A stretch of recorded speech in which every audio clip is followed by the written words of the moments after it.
Mona Lisa নামক রহস্যময়ী নারী চিত্রটি অঙ্কন করেন লিওনার্দো দা ভিঞ্চি। খুব সম্ভবত চিত্রটি আঁকা হয় 1503 থেকে 1506 খ্রিস্টাব্দের মধ্যে।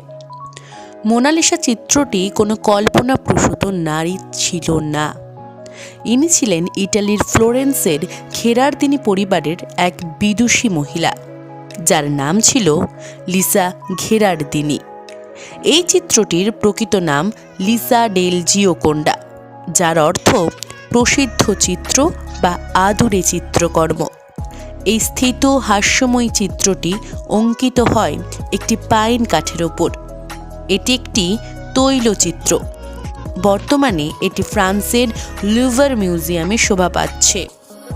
ধন্যবাদ। আমাদের সাথে থাকুন আরও নতুন নতুন তথ্য জানবার জন্য।